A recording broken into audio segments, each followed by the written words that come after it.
உண்மைகள் பேசட்டும். இங்கே மறைக்கப்பட்ட வரலாறுகளும் அழிக்கப்பட்ட குரல்களும் பேசுகின்றன.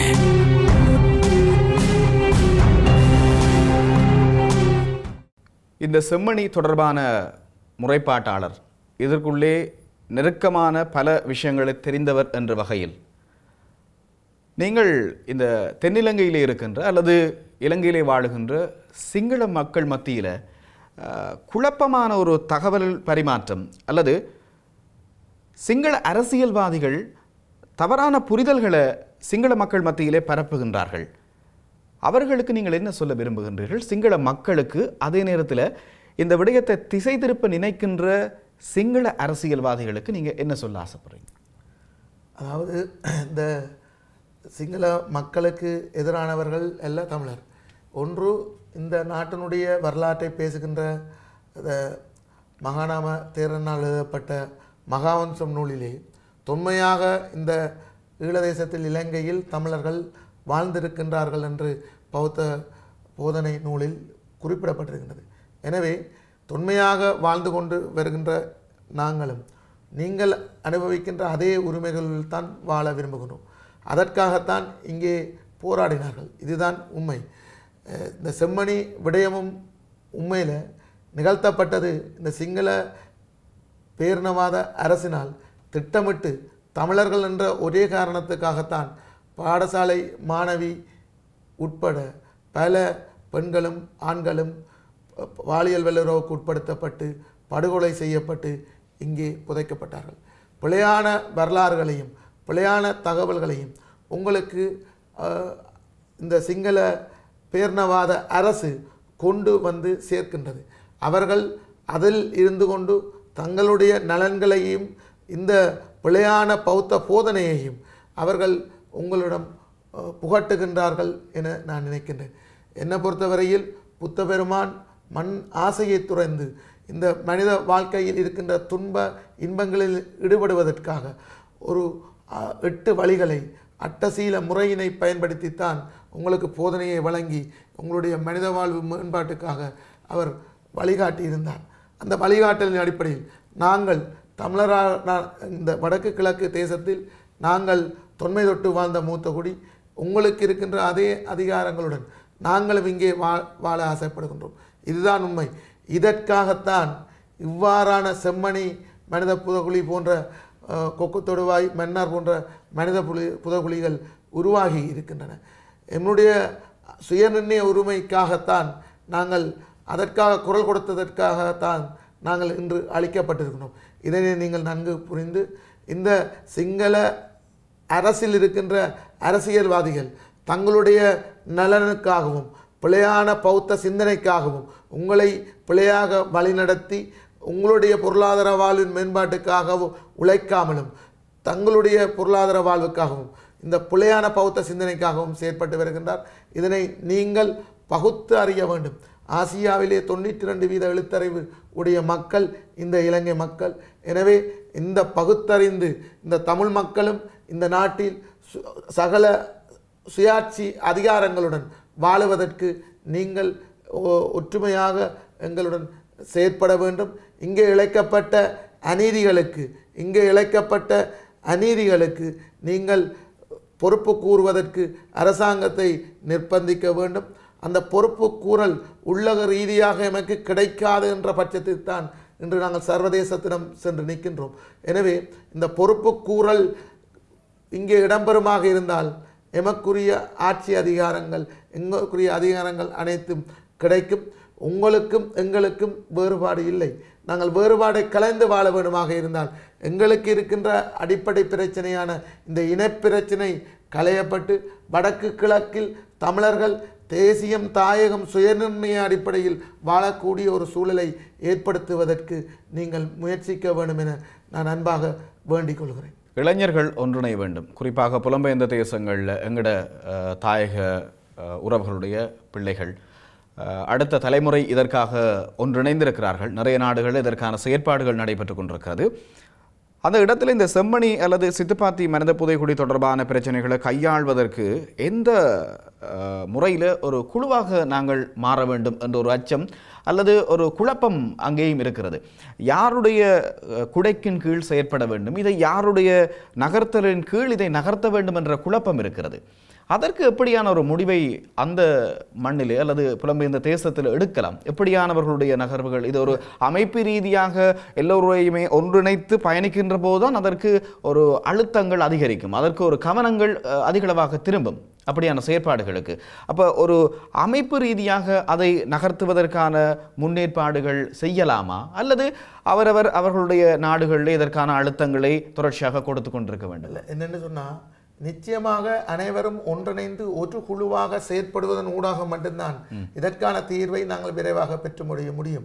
இல்லது நாங்கள் பிரிந்து ஒவ்வொருவரும் ஒவ்வொரு முறையை கையாளுவோமாக இருந்தால், இதற்கான தீர்வு நீடித்த நாட்களை கொண்டு செல்லுமாக இருந்தால், இங்கே இருக்கின்ற சாட்சியங்கள் மரணித்து கொண்டிருக்கின்றார்கள்.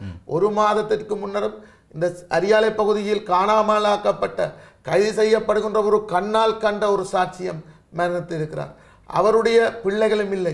இன்று அவருக்கு நீதி கோர வேண்டிய எந்த ஒரு நபர்களும் இல்லை. இவ்வாறு சாட்சியங்கள் அலைவடைகின்றன. எனவே புலத்திலும் அகத்திலும் இருக்கின்ற அனைவரும் தமிழர்களுடைய இழைக்கப்பட்ட அநீதிக்கு பொறுப்பு கூற வைப்பதற்கு ஒன்றாக அணிதிரண்டு அரசியல் வேற்றுமைகளை கடந்து ஒரு வழியில், என்னை பொறுத்தவரையில் இதனை நாங்கள் மிகவும் இலகுவாக குற்றவியல் நீதிமன்றத்துக்கு கொண்டு செல்ல வேண்டும், அல்லது சர்வதேச நீதிமன்றத்துக்கு கொண்டு வந்து செல்ல வேண்டும். பல வழிகளை கையாள வேண்டும். இல்லை தீர்ப்பாயங்கள் உருவாக்கப்பட்டு அதனூடாக சர்வதேச என்ன இது இருந்தாலும் இங்கே அவர்களுடைய தலையீடு இருப்பதனை உறுதிப்படுத்துவதன் ஊடாக நாங்கள் எங்கள் தீர்வு, அதை மிக முக்கியமாக இன்னொரு விடயமும் இதில் நீங்கள் கவனிக்க வேண்டும். ஐநா சபையினுடைய பொதுக்குழுவினுடைய குழு 3 நிகழ்ச்சி நிரலங்கில் காலனித்துவ நாடுகள் விடுதலை அடைகின்ற போது அதிகாரங்கள் எவ்வாறு கையளிக்கப்பட்ட விடயத்தில் குறைபாடுகள் காணப்படுமாக இருந்தால், இந்த மனித உரிமை ஆணையாளர் பொதுச்சபைக்கு அதனை கொண்டு சென்று பொதுச்சபையில் இருந்து இந்த காலனித்துவ, அதாவது குறிப்பாக இந்த மேற்கத்திய அதாவது போர்த்துகீயர், ஒல்லாந்தர், ஆங்கிலேயருடைய காலத்தில் 3 தேசமாக இருந்த எம்முடைய தேசம் 1833ஆம் ஆண்டு கோல்புருக் ஆணைக்குழுவின் ஒரு தேசமாக்கப்பட்ட போது, பின்னர் அவர்கள் அதனை விட்டு செல்லுகின்ற போது இந்த ஒற்றையாட்சியின் எம்மை சிறுபான்மையாக்கி அதிகாரங்களை அனைத்தையும் பேரினவாத சக்திகளிடம் கொடுத்து சென்றார்கள் என்ற குறைபாட்டை நாங்கள் கொண்டு சென்று அதிகார பகிர்வில் குறைபாடு இருக்கின்றதை சுட்டிக்காட்டுவதனூடாக அதனூடாகவும் நாங்கள் எங்களுடைய தீர்வை பெற்றுக்கொள்ள முடியும். ஆகவே அனைவரும் ஒன்று திரண்டு பல வழிகள், பல கதவுகளை துறந்து அதனூடாக நாங்கள் கொண்டு செல்வதன் ஊடாக மட்டும்தான் எம்முடைய இது பொறுப்பு கூறலுக்கான, இந்த இழைக்கப்பட்ட அநீதிக்கான நீதியை பெற்றுக்கொள்ள முடியும். நாளாந்தம் பல மனித சிதலங்கள் கண்டெடுக்கப்பட்டு கொண்டிருக்கிறது என்பதை தாண்டி இருக்கிறது. குறிப்பாக இது இந்த என்ன ஒரு கிழமை அளவிலே 100ஐ தாண்டும் என்ற எதிர்வு கூறல்கள் இருக்கிறது. இதை அவதானிப்பவர்கள் மத்தியில் இந்த மனித புதைகுழிக்காக 11.7 மில்லியன் ரூபாய் நிதி ஒதுக்கப்பட்டிருப்பதாக சொல்லப்பட்டிருக்கிறது. இது இப்படி இருக்கையில், இந்த நிதி ஒதுக்கீடுகள் இப்படி இருக்கையில், போலீசாரிடமிருந்த சில அதிகாரங்கள் சிஐடி குற்றப்புலனாய்வு பிரிவு இவர்களிடம் மாற்றப்பட்டிருக்கிறது.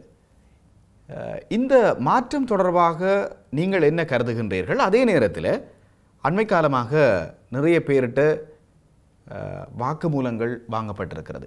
ஏன் உங்களிடம் கூட வாக்குமூலங்கள் வாங்கப்பட்டிருக்கிறது. அந்த சித்துப்பாத்தி இந்துமயான சுடலை நிர்வாக உறுப்பினர்களிடம் கூட வாக்குமூலம் பெறப்பட்டிருக்கிறது. என்ன பேசினார்கள், என்ன கேட்டார்கள், நீங்கள் என்ன பதிவுகளை மேற்கொண்டீர்கள் அங்கே? அதாவது இந்த 2ஆம் கட்ட ஆய்வினுடைய கடந்த 21ஆம் தேதி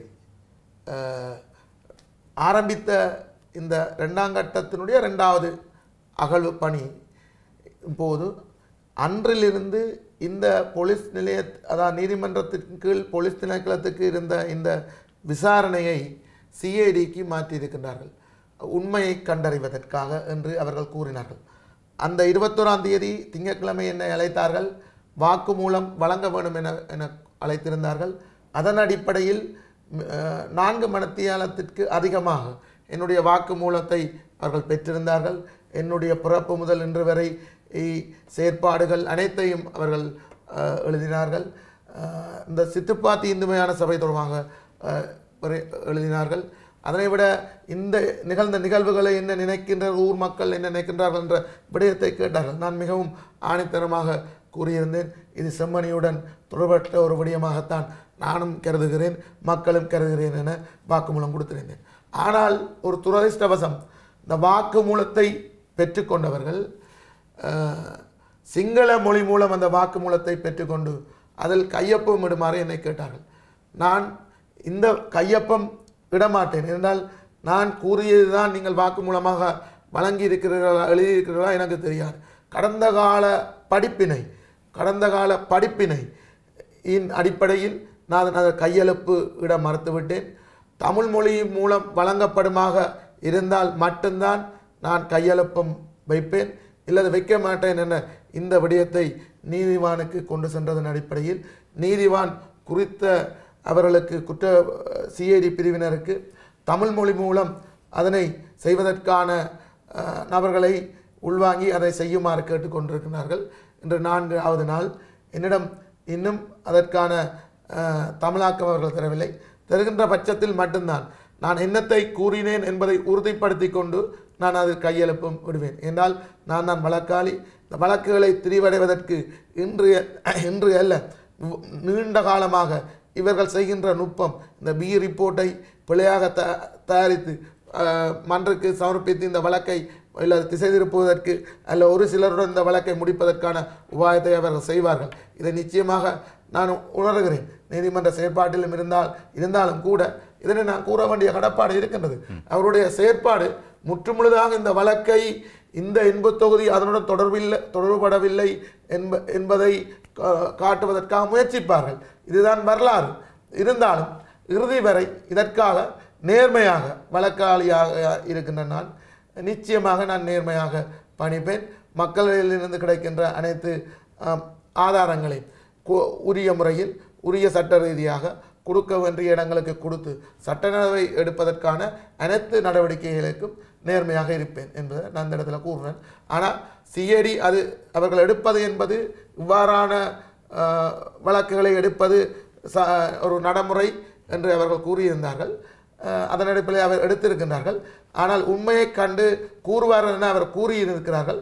எனக்கு அதில் நம்பிக்கை இல்லை. ஒரு தனி மனிதனாக இப்படியான விஷயங்களை முன்னெடுக்கின்ற போது பல அச்சுறுத்தல்கள் வரும். கடந்த எங்களோட இலங்கை வரலாற்றை எடுத்து நீங்கள் பார்த்தீர்களாக இருந்தால் தெரியும். மிக பெரும் அரசியல் ஜாம்பவான்கள், மிக பெரும் தலைவர்கள், மிக பெரும் வாதிடுகின்ற நபர்கள் எல்லாருமே கொல்லப்பட்டிருக்கின்றார்கள். இந்த செம்மணி மனித புதைகுழி, சித்துப்பாத்தி புதைகுழி இப்போது அகழ்ந்தெடுக்கப்பட்டு கொண்டிருக்கிறது. அண்மை காலமாக ஒரு பேச்சு, இந்த மர்ம வாகனம் ஒன்று அந்த பகுதிக்குள்ளே நுழைந்திருக்கிறது, அந்த பகுதியை சுற்றி வட்டமடித்து கொண்டிருக்கிறது, அந்த ஊர் மக்களும் பலர் பார்த்திருக்கின்றார்கள். அந்த மர்ம வாகனம் அது யார்? அது உங்களை எப்படியான முறையில் அச்சுறுத்தி இருக்கிறது? நீதிமன்ற விடயம் தொடர்பாக இந்த விடயமும் உள்வாங்குவதால் கூற முடியாது. இருந்த போதிலும் குறித்த வாகன பத்திரிகையில் செய்தி வந்திருந்தது. அவர்கள் சாட்சியங்களையும் வழக்காளியையும் அச்சுறுத்துவதன் ஊடாக இதற்கான சாட்சியங்கள் திரட்டப்படுவதை தடுக்கலாம் என நினைக்கின்றார்கள். ஆனால் என்னை பொறுத்தவரையில் மக்கள் தெளிவாக இருக்கின்றார்கள்.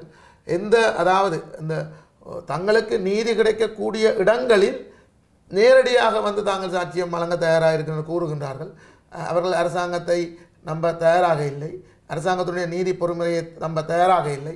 ஒரு சர்வதேச தலையீட்டுடன் கூடிய ஒரு பொறிமுறை வெறுமாக இருந்தால் அனைத்து மக்களும் சாட்சியம் வழங்க தயாராக இருக்கிறார்கள். அவர்கள் கூறுகின்ற ஒரு விடயம், காணாமல் போனவர்களுக்கு நீதி வேண்டும், எமது எதிர்கால சந்ததியும் ஒரு தங்களுக்குரிய சுயாட்சி அதிகாரங்களுடன் வாழ வேண்டும் என்று அவர்கள் உறுதியாக இருக்கின்றார்கள். கட்டாயம். இந்த செம்மணி மனித புதைகுழி அதற்கான நீதி கிடைக்க பெற்றால் பலருடைய முகங்கள் கிழிக்கப்படும். அதே நேரத்தில் இது ஒரு போர்க்குற்றம் என்பது தொடர்பான ஒரு நிலைப்பாட்டுக்கான ஒரு தோற்றுவாயாக இருக்கும். வெறுமனமே முள்ளிவாய்க்காலில் நடைபெற்றது மாத்திரம் போர்க்குற்றம் கிடையாது. இதுவும் ஒரு வகையிலான போர்க்குற்றம், மனித உரிமை மீறல், மக்களுக்கு எதிராக, குறிப்பாக தமிழ் மக்களுக்கு எதிராக நிகழ்த்தப்பட்ட ஒரு பாரிய அளவிலான குற்ற செயற்பாடு. இந்த போராட்டத்தினுடைய வெற்றி எந்த அளவுக்கு தமிழர் தரப்பினுடைய அரசியலில் மிக பிரதானமான பங்குகளை எந்த அளவுக்கு ஆற்ற இருக்கிறது என்று நீங்கள் நினைக்கிறீங்க? நீங்கள் இதை தனியாக போர்க்குற்றம் என்ற விடயத்தில் உள்வாங்கக்கூடாது. இவ்வாறு சர்வதேச ரீதியில் காணப்படுகின்ற மனித புதகுலியல் என்பவை 3 விடயங்களை முக்கியமாக பேசும். ஒன்று இனவழிப்பு என்ற ஒரு விடயத்தை பேசும். 2வது போர்க்குற்றம் என்ற ஒரு விடயத்தை பேசும். மனித குலத்துக்கு எதிரான குற்றம் என்ற விடயங்களை பேசும். என்னை பொறுத்தவரையில் இங்கே காணப்படுகின்ற இந்த செம்மணி மனித புதகுலி என்பது தமிழர் என்ற ஒரே காரணத்துக்காகத்தான் இவ்வளவு பேரும் கொன்றொழிக்கப்பட்டு இங்கே புதைக்கப்பட்டிருக்கிறார்கள். இனவழிப்புக்கான அனைத்து காரண காரியங்களும் மிகவும் தெளிவாக இங்கே இருக்கின்றது. தமிழர் என்ற ஒரே காரணத்துக்காகத்தான் இந்த நிகழ்வு இடம்பெற்றது. அதுவும் குறிப்பாக இவ்வாறு பாதிக்கப்பட்ட ஒரு குடும்பத்திலிருந்து அவர் காணாமல் போன ஒரு மகனுடைய தந்தை எனக்கு கூறிய விடயம், அவர் அப்பொழுது 98 கால பகுதியில் இது தொடர்பாக மிக முக்கிய போலீசினுடைய டிஐஜியுடன் கதைக்கின்ற போது அவரிடம் எதுவும் தொடர்பில்லை, என்னுடைய மகன் படித்து கொண்டிருக்கின்றார், அவர் விடுதலை செய்ய வேண்டும் என்று கூறிய போது அவர் கூறியிருந்தாராம், தங்களுக்கு மூட்டைப்பூச்சிகள் கடிக்கின்றன, அந்த மூட்டைப்பூச்சிகள் யார் கடித்ததென்னும் கூறுகின்றதில்லை, அதனால் எல்லா மூட்டைப்பூச்சிக்கும் சுடுதண்ணி ஊத்துகின்றோம் என்றவாறான கருத்தை அவர் பதிவு செய்ததாக கூறி அந்த தந்தை கண்கலங்கினார். ஆனால் என்னை பொறுத்தவரையில் நாங்கள் மூட்டைப்பூச்சி அல்ல, நாங்கள் யாருக்கு பூச்சியாக இருக்கின்றோம் என்றால் இந்த மனிதர்களுடைய இரத்தங்களை குடித்து இருக்கின்ற அட்டை போன்ற அட்டைகளை, இரத்தத்தை உறிஞ்சிறவர்களை கடிக்கின்ற மூட்டைப்பூச்சியாகத்தான் நாங்கள் இருந்திருக்கிறோம். ஒழிய அழிக்கப்படுகின்ற போது அவர்கள் அழிக்கப்படுகின்ற போது நாங்கள் இந்த ஆயுத போராட்டம் வந்ததுக்கு மிக பிரதான காரணம் நீங்கள் பார்த்தீர்களா இருந்தால் மிக முக்கியமான காரணம், நாங்கள் 83 ஒரு நாடாக்கிய பின்னர் அதாவது மேற்கத்திய நாட்டுக்காரர்களிடம் சிங்களவர், தமிழர், முஸ்லீம் எங்களுடைய தீர்வை அறரீதியாக கேட்டோம், அதை அகிம்சை ரீதியாக கேட்டோம், பிறகு அதை போராட்ட வடிவில் மாற்றித்தான் இந்த இலங்கை சுதந்திரம் அடைந்தது. ஆனால் துரதிர்ஷ்டவசம் இவ்வாறு இருந்த நிலைமையில் பின்னர் இலங்கை அரசாங்கம் அதிகாரங்கள் அனைத்தையும் பெற்றுக்கொண்ட பின்னர் அவர்களிடம் நாங்கள் அரசியல் ரீதியாக கேட்டோம், அகிம்சை ரீதியாக கேட்டோம், அரசியல் போராட்டமாக மாற்றினோம். பின்னர் அது தோற்கின்ற போது, அழிக்கப்படுகின்ற போதுதான் ஆயுத போராட்டத்தை எடுத்தோம். அந்த ஆயுத போராட்டம் என்று மௌனிக்கப்பட்டது சர்வதேச விசாரணையை நோக்கி. இந்த நிலைமையில் இந்த செம்மணி மனித புதகுலியை நீங்கள் பார்த்தீர்களாக இருந்தால் இது ஒரு கட்டமைக்கப்பட்ட இனவழிப்பு என்பதை மிக தெளிவாக நீங்கள் புரிந்து கொள்ளுங்கள். ஒரு இனமாக அடையாளப்படுத்தப்பட வேண்டுமாக இருந்தால் சர்வதேச பன்னாட்டு சட்டங்களின் அடிப்படையில் 3 அடிப்படையான பண்புகள் இருக்க வேண்டும். எங்களுக்கென்று ஒரு மொழி இருக்க வேண்டும், எங்களுக்கென்று ஒரு புவியியல் பிரதேசம் இருக்க வேண்டும், எங்களுக்கென்று அரசியல் கலாச்சாரம் இருக்க வேண்டும், எங்களுக்கென்று ஒரு பொருளாதார கட்டமைப்பு இருக்க வேண்டும். 56ஆம் ஆண்டு தனிச்சிங்கள சட்டத்துடன் எங்களுடைய மொழியை அளித்தார்கள். 60ஆம் ஆண்டு போராட்டத்தில் வன்முறையை தூண்டினார்கள். 72ஆம் ஆண்டு தரப்படுத்தலூடாக எங்கள் கல்வியை, தமிழை அளித்தார்கள். 72ஆம் ஆண்டு அரசியல் அமைப்பின் ஊடாக எங்களுடைய சுயாட்சி அதிகாரத்தை அளித்தார்கள். 81ஆம் ஆண்டு நூல் நிலையத்தை எரித்ததன் ஊடாக எங்களுடைய கல்வி செல்வத்தை, கல்வியை அளித்தார்கள். 83ஆம் ஆண்டு கலவரத்தினூடாக கிட்டத்தட்ட $300 மில்லியன் பெறுமதியான சொத்துழப்புகளும் 3000க்கும் மேற்பட்ட உயிரிழப்புகளையும் ஏற்படுத்தி பாரிய அளவான பொருளாதார கட்டமைப்பை அளித்தார்கள். அந்த ஒரு தமிழினத்துக்கான அடையாளத்துக்கான கூறுகளை எவ்வாறு அளித்து பௌத்த ஆக்கிரமிப்புகளூடாக செய்தார்களோ அதே மறுவடிவமாகத்தான் இந்த 95லிருந்து இந்த 2000 ஆண்டு வரையான இந்த பகுதிகளிலும் ஒட்டுமொத்த தமிழர்களை அளித்தார்கள். அவ்வாறான ஒரு செயற்பாட்டிலிருந்து இன்று இந்த மனித புதகுழி கண்டுபிடிக்கப்பட்டதன் காரணத்தில் இருந்து கொண்டு நாங்கள் சர்வதேச நீதிமன்ற பொறிமுறையை அணுகப் போகின்றோம். எவ்வாறு பொஸ்னியா வெறும் 8000 மக்கள் அளிக்கப்பட்டதை அந்த மனித புதகுழியிலிருந்து எவ்வாறு குற்றவியல் நீதிமன்றத்தினூடாக விடுதலையை பெற்றார்களோ, எவ்வாறு ருவண்டா 94ஆம் ஆண்டு 8 லட்சம் வரையான மக்கள் 100 நாட்களில் அழிக்கப்பட்டு அதனுடைய மனித புதைகுழிகள் எவ்வாறு குற்றவியல் நீதிமன்றத்துக்கு கொண்டு செல்லப்பட்டு தீர்வை பெற்றார்களோ, எவ்வாறு கம்போடியாவில் இவ்வாறான மனித புதைகுழிகளை அடையாளப்படுத்தி அவர்கள் விடுதலை அடைந்தார்களோ, அவ்வாறான ஒரு விடுதலைக்கான சர்வதேச பொறிமுறையாக இந்த செம்மணி மனித புதைகுழி இருக்கும் என்பதுதான் என்னுடைய பார்வையில். கிட்டத்தட்ட 20க்கு மேற்பட்ட மனித புதைகுழிகள் தமிழர் தேசத்தில் கண்டுபிடிக்கப்பட்டதாக தகவல் இருக்கின்றன. எவற்றிலும் இன்னும் நீதி கிடைக்கவில்லை. ஆரம்பகட்ட நீதிமன்ற விசாரணைகளூடாகவே அதை முன்னெடுக்க முடியாத கிடப்பில் போடப்பட்ட விடயங்களாக இருக்கின்றன. இந்த குறிப்பாக மன்னாரில் சதோசாவில் கண்டுபிடிக்கப்பட்ட புதைகுழியாக இருக்கலாம், திருக்கேதீஸ்வர வளைவில் கண்டுபிடிக்கப்பட்ட புதைகுழியாக இருக்கலாம், கொக்குத்தொடுவையாக இருக்கலாம், மாத்தளையில் கண்டுபிடிக்கப்பட்ட மனித புதைகுழியாக இருக்கலாம், அல்லது கொழும்பு துறைமுகத்தில் கண்டுபிடிக்கப்பட்ட புதைகுழிகள் எல்லாம் கிடப்பில் போடப்பட்டிருக்கின்றன. இவற்றினை படிப்பினையாக கொண்டு இந்த செம்மணி மனித புதைகுழியை சரியான முறையில் சட்ட ரீதியாக அனைத்து மக்களும், அனைத்து சட்டத்திறனிகளும், கட்சிகளும் ஒன்றிணைந்து நாங்கள் இதனை நகர்த்துவதனூடாக இந்த செம்மணி மனித புதைகுழி என்பது எமக்கான சர்வதேச தலையீட்டுடன் கூடிய விசாரணைக்கு அது கொண்டு செல்வதற்காக நாங்கள் அனைவரும் ஒன்றுபட்டு ஒரு ஒற்றுமையாக செயற்பட வேண்டும். மீண்டும் தமிழர்கள் ஒரு குடையின் கீழ் பயணிக்க வேண்டிய காலம் இது. அதனுடைய தேவை இந்த சித்துப்பாத்தி மனித புதைகுழி மூலமாக தோன்றியிருக்கிறது. செம்மணியினுடைய தொடர்ச்சி இது. செம்மணி மனித புதைகுழி நாளாந்தம் இங்கே தோண்டி எடுக்கப்பட்டு கொண்டிருக்கின்ற மனித உடல்கள் எந்த விதமான ஆடைகளும் இல்லை, நிர்வாணமாக்கி கொல்லப்பட்டிருக்கிறார்கள் என்பதை இலகுவாக ஊகிக்கக்கூடியதாக இருக்கிறது. அதே நேரத்தில் குழந்தைகளுடைய பல மனித சிதலங்கள் கண்டெடுக்கப்பட்டு கொண்டிருக்கிறது. இன்னொரு பக்கம் வன்முறைப்படுத்தப்பட்டு இவர்கள் கொலை செய்தார்கள் அல்லது கொலை செய்யப்பட்டிருக்கிறார்கள் என்பதை தெளிவாக ஒவ்வொரு மனித சிதலங்களும் எங்களுக்கு புலப்படுத்துகிறது. சாதாரணமாக கண்ணால் பார்க்கக்கூடிய மாதிரி இருக்கிறது.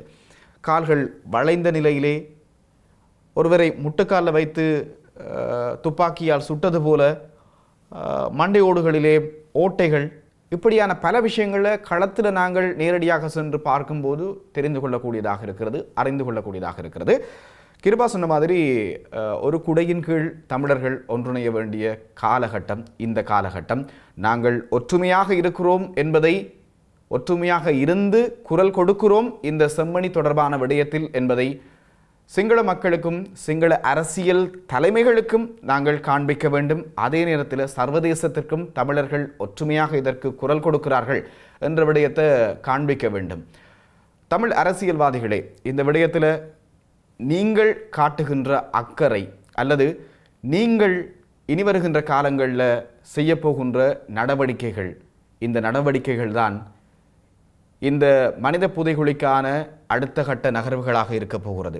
ஒரு குடையின் கீழ் வாருங்கள் என்ற அழைப்புகள் விடுக்கப்பட்டிருக்கிறது. அந்த அழைப்புகளின் பேரிலே அனைவரும் ஒன்றிணைவோம். ஒருவர் கையை தட்டினால் சத்தம் குறைவாகத்தான் வரும். பலர் இணைந்து கையை தட்டினால், 2 கைகளும் இணைந்தால்தான் சத்தம் அதிகளவாக வரும். எல்லோருமே இந்த ஒரு கூடையின் கீழே, ஒரு கூரையின் கீழே இணைந்து பயணிப்போம். அது கட்சி ரீதியாக மாற்று கருத்துக்கள் இருக்கலாம், கட்சி ரீதியான வேறுபாடுகள் இருக்கலாம், கொள்கை ரீதியான வேறுபாடுகள் இருக்கலாம். இந்த மனித உடலங்கள், தோண்டி எடுக்கப்பட்டு கொண்டிருக்கின்ற மனித உடலங்கள், எங்களுக்கான நீதியை இவர்கள் தருவார்கள் என்றுதான் எங்களுடைய கண்களிலே ஒவ்வொரு நாளும் அகப்பட்டு கொண்டிருக்கின்றார்கள். இந்த விடயத்தை பகிர்வதிலேயே மனம் கனக்கின்றது.